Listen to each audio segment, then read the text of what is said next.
प्रिय दोस्तों नमस्कार। आज मैं इस वीडियो में झारखंड की प्रमुख नदियों के बारे में कई रोचक बातें बताऊंगा जो आपकी आने वाली सभी परीक्षाओं के लिए बहुत ही महत्वपूर्ण है। अतः दोस्तों पूरा वीडियो देखें और अच्छा लगे तो लाइक एवं शेयर करें। तो चलिए शुरू करते हैं आज की वीडियो। दोस्तों झारखंड में तो बहुत सारी नदियां हैं, लेकिन आज मैं इस वीडियो में झारखंड की प्रमुख 23 नदियों के बारे में आपको बताऊंगा। उनमें से पहली नदी है दामोदर नदी। जी हाँ दोस्तों, दामोदर नदी से शुरुआत करते हैं। दोस्तों मैं बताना चाहता हूँ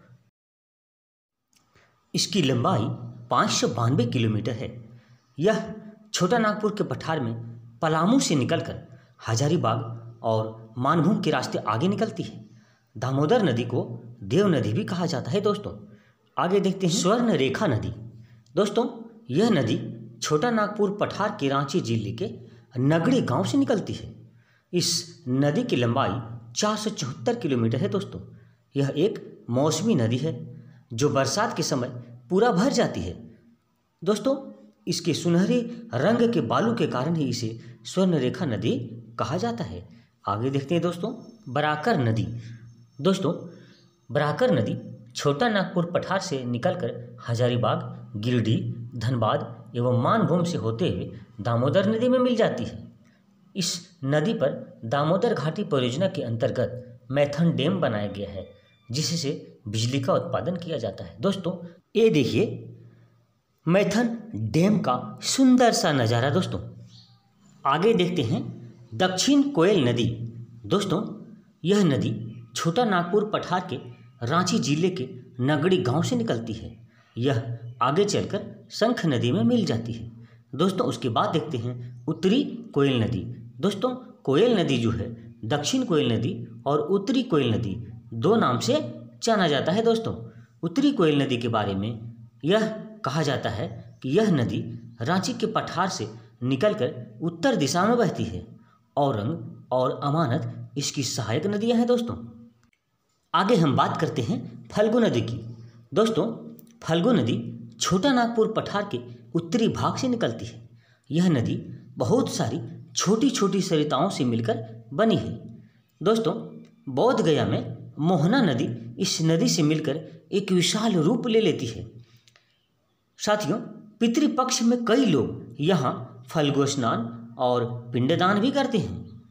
दोस्तों आगे देखते हैं पुनपुन नदी। दोस्तों यह नदी झारखंड के छोटा नागपुर पठार के पलामू जिले से निकलती है। हिंदू धर्म में इस नदी को पवित्र नदी के रूप में पूजा जाता है। दोस्तों इसको कीकट तथा कहीं कहीं बमा गधी के नाम से भी जाना जाता है। दोस्तों यह नदी आगे जाकर गंगा नदी में मिल जाती है। आगे हम बात करते हैं दोस्तों शंख नदी की। शंख नदी छोटा नागपुर पठार के पश्चिमी छोर पर उत्तरी कोयल के विपरीत बहती है। इसकी उत्पत्ति पाट क्षेत्र के दक्षिण छोर से होती है। इसकी शुरुआत झारखंड के गुमला जिले के रायडी से होती है। दोस्तों यह नदी शुरू में एक बहुत ही संकीर्ण और गहरी खाई बनाती है। यह राजा डेरा के पास 200 फीट ऊंचा झरना बनाता है। दोस्तों जिसे सदानी घाघ जलप्रपात के रूप में जाना जाता है। तो दोस्तों शंख नदी के बाद हम बात करते हैं पंचानन नदी की। दोस्तों यह नदी 5 धाराओं से मिलकर बनी है, इसलिए इसे पंचानन नदी कहते हैं।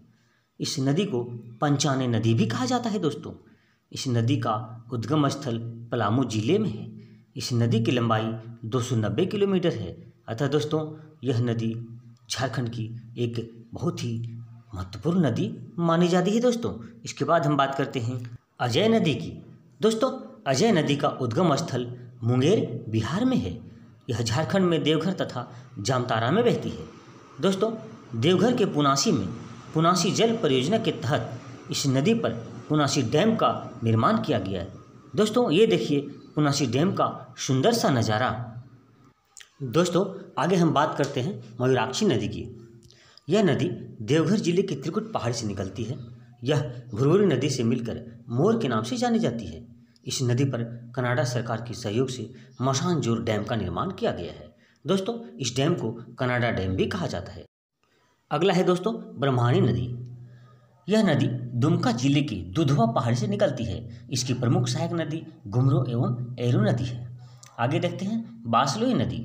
यह नदी गोड्डा के पास बांस पहाड़ी से निकलती है। यह नदी मुरई के पास गंगा में मिल जाती है। दोस्तों अगला है गुमानी नदी। यह राजमहल की पहाड़ी से निकलती है और झारखंड की सीमा को पार करके गंगा नदी में मिल जाती है। दोस्तों आगे है औरंगा नदी। यह नदी लोहरदगा जिले के किस्को प्रखंड के उमदाग गांव से निकलती है। यह उत्तरी कोयल की सहायक नदी है। दोस्तों आगे देखते हैं दोस्तों कन्हर नदी। दोस्तों इस नदी का उद्गम स्थल सरगुजा है। सरगुजा छत्तीसगढ़ का एक जिला है। आगे देखते हैं बूढ़ा नदी। दोस्तों यह नदी महुआ टांड से निकलकर सरदांग पाट के दक्षिण में उत्तरी कोयल से मिल जाती है। झारखंड का सबसे ऊंचा जलप्रपात बूढ़ा घाघ जलप्रपात इसी नदी पर स्थित है। दोस्तों आगे आमाना नदी की बात करते हैं। यह नदी चतरा से निकलती है। यह नदी लगभग 100 किलोमीटर की लंबी दूरी तय करके कोयल नदी में मिल जाती है। आगे हरमू नदी। हरमू नदी दोस्तों रांची के नगड़ी प्रखंड के पास से निकलकर लगभग 14 किलोमीटर की दूरी तय करके नामकुम में स्वर्ण रेखा नदी में मिल जाती है। आगे देखते हैं दोस्तों कांची नदी की। दोस्तों यह नदी रांची के तमाड़ से निकलती है, सीली होती हुई स्वर्ण रेखा नदी में मिल जाती है। उसके बाद देखते हैं तजना नदी। तजना नदी बुंडू तमाड़ से निकलती है और खूंटी जिले से होते हुए कारो नदी में मिल जाती है। उसके बाद हम देखते हैं दोस्तों गंगा नदी। गंगा नदी झारखंड सीमा में सबसे पहले साहिबगंज जिला में तेलियागढ़ी से कुछ दूर पश्चिम में छूती है और पूर्व दिशा में बहती है। और अंत में देखते हैं दोस्तों सोन नदी। दोस्तों मेकाल पर्वत के अमरकंटक पठार से निकलती यह नदी पटना के पास गंगा में मिल जाती है। इस नदी की लंबाई 780 किलोमीटर है। इस नदी को सोनभद्र और हिरण्यवाह के नाम से भी जाना जाता है। दोस्तों यह नदी झारखंड में 45 किलोमीटर पलामू की उत्तरी सीमा बनाते हुए प्रवाहित होती है। तो दोस्तों कैसा लगा ये वीडियो? अगर अच्छा लगा हो तो वीडियो को लाइक एवं शेयर करें।